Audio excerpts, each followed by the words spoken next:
All right, great pleasure. We welcome back to the show Kentucky Senator Rand Paul. Senator Paul, welcome, sir. So, okay, you don't want any of the tariffs. You're opposed to what Mr. Trump is doing. Tell us why. Tell us what you're thinking.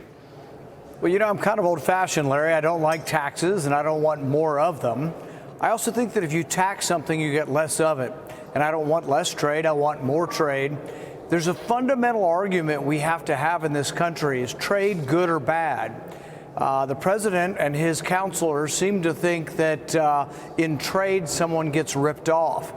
The truth of the matter is this, that all trade is mutually beneficial. And really, the U.S. doesn't trade with China.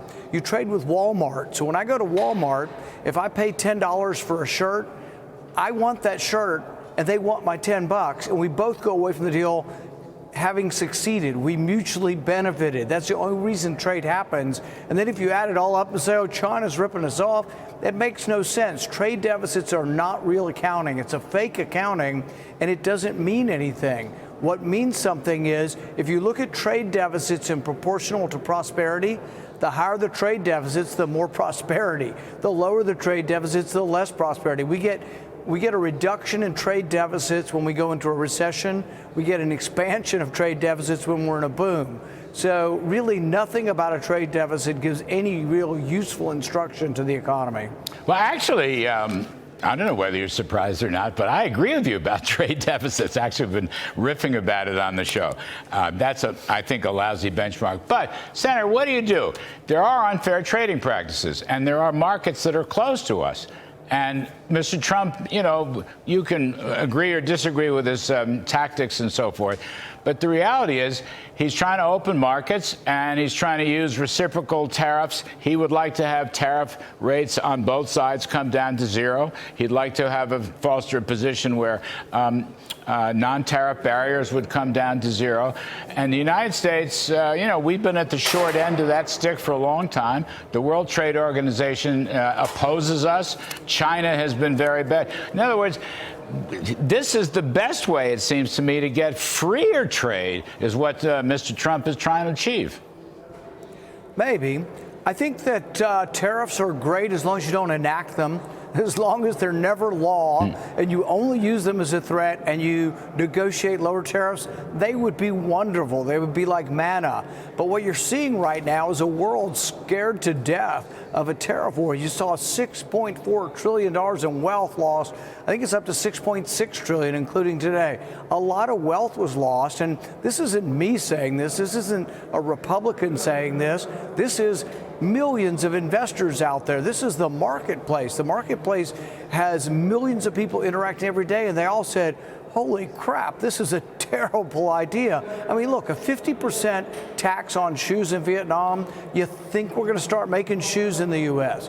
No, because it's more than, I mean, the savings in cost of labor in Vietnam pales in comparison to even that. What you're going to have is $100 shoes are going to cost $150, but shoes are not going to be made here. But it's also not a bad thing that shoes are not made here. Adam Smith talked about the division of labor, and it was an integral part of the expansion of capitalism, the wealth. As you specialize, you know, first the individual quit making the shoes. Then there was one guy in the village making the shoes, and then he or she didn't make the shoes. There was one person in the county, and then the state. As the division of labor spreads throughout the world, that's where wealth comes from. That is capitalism. It's a fundamental aspect of capitalism is the division of labor and trade. And so something so fundamental, you shouldn't try to stop. Well, listen, I like the theory of comparative advantage, Adam Smith. I agree with you on that. But the trouble is you don't have any equivalents. You know, like take China as a state-run economy. Okay, it's a state-run economy. Their markets are not open to us. We're a free market capitalist economy, or more or less, maybe not perfect, but nonetheless.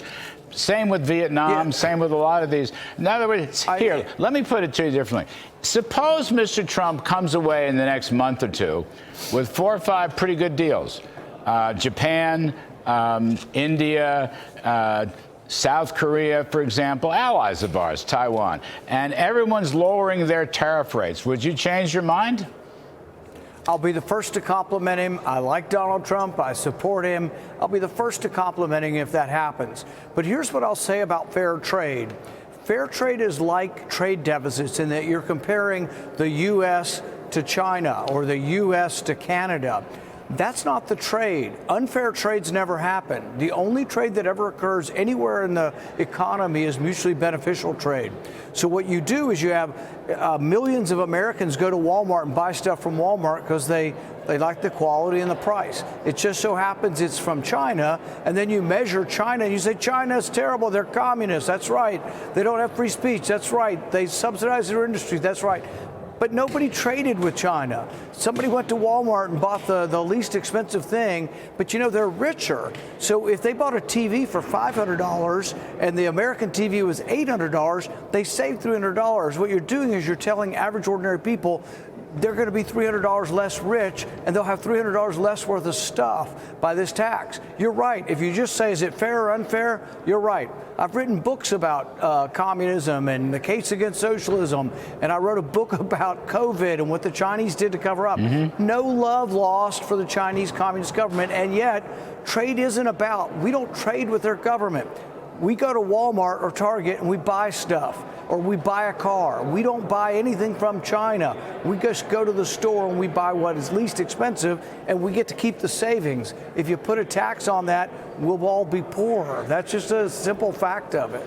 Yeah, well, the trouble is, I'm going to argue market access has hurt a lot of our industries. We may produce good products, good goods. We may produce good cars. We may produce a lot of good things, but we can't sell them. That's the problem. We can't sell them to China. I don't want to. It's not just China. I mean, we have the same thing, pharmaceuticals and digital services in Europe. I mean, they have these non-tariff barriers. We're not allowed to go into those markets. So I'm just saying, I think what Trump's trying to do is level the playing field. That's all. They're unfair trading practices, and we don't have to end the world, but he's fighting the good fight to open these markets, and that might improve, or that will improve, our economy. I think we all share the desire to have things made here. For example, I don't want all of our antibiotics made in China. I don't think that would always be reliable. Right. I would like antibiotics to be made here at home. I would like pharmaceuticals to be made at home. But you remember when we had tax benefits to make them in Puerto Rico? We made a lot in America, in an American territory. We had a lot of drug manufacture. Then we took away the tax incentive. So let's add tax incentives. Let's get rid of regulations.